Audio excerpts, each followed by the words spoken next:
Hey, welcome back to the channel. And today we are back with another first impressions video. And really quickly, I want to shout out my subscriber, Corey, for making this video today possible. He actually sent this fragrance my way. So thank you, Corey, so much. I'm so humbled by it. Every time you guys want to send me something, it is truly humbling. Thank you for all the support, Corey. You're always in the comments and just supporting me and the channel, and for that I am grateful, so thank you. The scent we are talking about today that Corey sent over is Théorème Pour Homme from Rue Broca. Now, I don't know if I'm pronouncing that correctly. I don't know if it's Rue Broca, I'm not sure. This is a Middle Eastern fragrance. It is a clone of none other than Bvlgari Tygar, which I appreciate because one of the things I like about some clones is the fact that they are cloning a fragrance that is far more expensive than what you can get this for. You can get the 90 ml or the 3 fluid ounce of Théorème Pour Homme for around $25 on discounters. Bvlgari Tygar goes for around $400 full retail. That is a lot of dough to drop on a fragrance for anyone. So I can appreciate when a house wants to try to replicate that experience for someone who is on a very tight budget and still wants to get in the ballpark of what that fragrance smells like. Not every clone is good.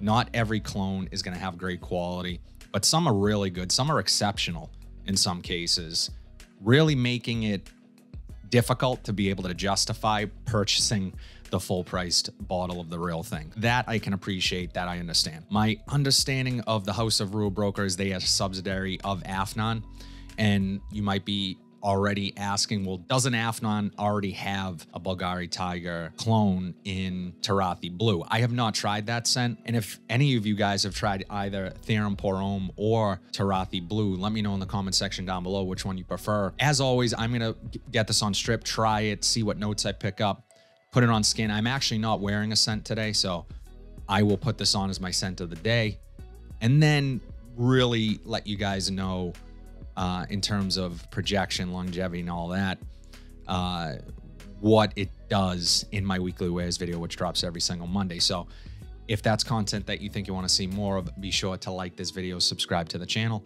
and turn on bell notifications so you get an update every time I upload a new video. So enough talking, let's jump right into it. I'm going to get this on strip and show you guys the bottle. So here you have Théorème Pour Homme. This is an eau de parfum concentration, and I like the bottle. Bottle's really heavy in hand, and cap's pretty substantial.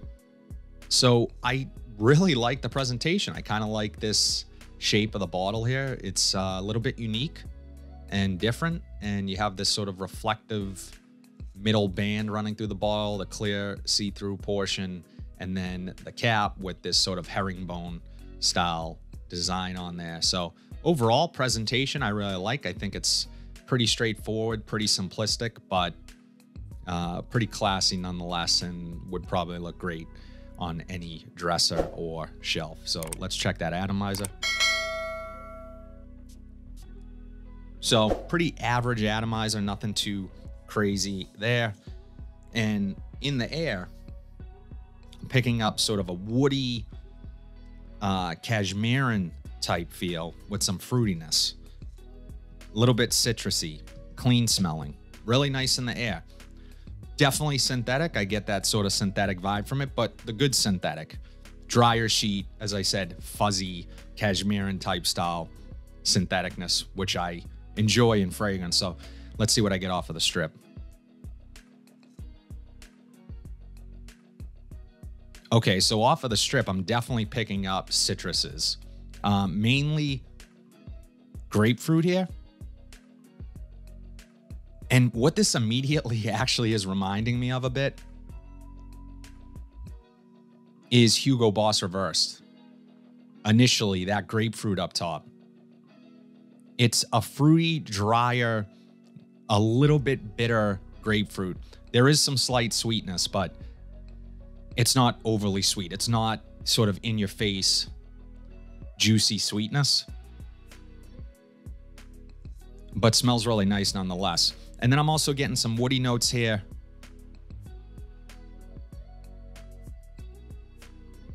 maybe something spicy. This is nice. I'm not, it's pretty flat on the strip, which, you know, sometimes cheaper fragrances do smell a bit flat on the strip.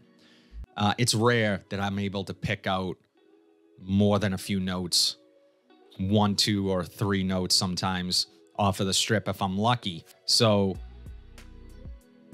but they always do better on skin. There's not really much to it on the strip. Let me get this on skin, but on initial smell, I like the grapefruit. I like that citrus fruitiness up top. And I can see the comparison to Tygar. So it is a little bit musky as well. Okay.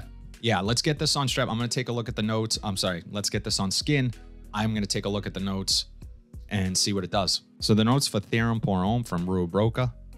Top notes are citruses. Mid notes are amber and woody notes. And the base notes are spices, musk, and patchouli. So the notes, they don't specifically point to grapefruit, but it's definitely what I'm picking up here. Okay, so off of the skin, it is a much more familiar comparison to something like a Bvlgari Tygar. It's a little bit syrupy, which I like. It feels a little bit concentrated, that juicy citrus up top, which is really nice. And as I said, it was much flatter on the strip than it is off of my skin. Bvlgari Tygar, to my nose, has a lot of blue elements to it. It smells like a blue fragrance. This is a little less so for me initially. I'm picking up more of the citrus, more of the woods, not anything like an ambroxan or blue shower gel type feel just yet. That could change. It's certainly clean smelling. I'm not really picking up a lot of the spice here that they note, but that is, again, later in the dry down. But a really smooth, pleasant citrus along with some woods. So right off the bat, I'm impressed with, really, it's not fantastic quality, but it's good quality. It smells really good for the $25 price point. And again, will remind you of Bvlgari Tygar. If you've smelled that fragrance before, you will be reminded of it without question. It's smelling less like the Hugo Boss Reverse for me than it did off a strip. It has a little bit of a creaminess to it that is probably coming from those woods. And now, you know, again, a patchouli is a listed note. I'm not getting much patchouli just yet. Creamy citrus with some woods, a little bit of sweetness. Very citrusy. I like it. I like it. It's what this type of scent DNA I'm a fan of. Really versatile. You can wear this to the office. You could wear this easily to school, class, dressed up event, casually. It's a signature type scent. Really, this DNA is signature worthy. It is going to fit every single occasion that you find yourself in. Yes, it would probably work a bit better in the warmer months, but it's going to work in the cooler months as well. I think I know what is reminding me now of the Hugo Boss. I don't want this to turn people off because you get sort of this animalic touch to it, which can come across a bit like body odor, but this does not smell like body odor. When I made a joke a while back smelling Italian Love from Dolce & Gabbana, a lot of people claim that smells like body odor. I don't get it at all, but what from time to time, grapefruit in certain fragrances, especially a more bitter grapefruit, can come across slightly like that. But it's not BO, it's actually a really pleasant sort of take on it, where it's a little animalic. It has a warmth to it. So this is not a cool, crisp, refreshing type of grapefruit. It's a little warm. The woods, the musk here, they're all kind of working together to give you that signature type scent, where it's not just a summer scent. It is going to work in all seasons, and that is part of the angle here, is that it has a warmth to it, which is unlike a lot of freshies, so to speak. It's just really pleasant, and I'm actually liking this more and more as this dries down. So overall, I think that Théorème Pour Homme from Rue Broca is a definite worthy of your time and money, because again, if you're looking for that DNA of Bvlgari Tygar, you're going to spend upwards of $400 for a full bottle, you know, 3.4 ounce. That's a lot of money, as I said. So yeah, this one, I've talked about another fragrance on the channel prior to this, from Barrett Fragrances. They have a fantastic version of Bvlgari Tygar called Jungle Majesty from their line, which is an absolutely incredible fragrance, but even that is more expensive than this one. So let me know if you guys want to see a comparison of those two. Yeah, not a bad scent overall. I'd be curious to know what you guys think of Théorème Pour Homme from Rue Broca. Drop it in the comment section down below. Let me know what you guys think of it. If you like what you saw today, please be sure to like, comment, subscribe, share this video, hit that bell notification so you are updated whenever I upload new content. But until then, have a fantastic day, and I'll see you in the next video.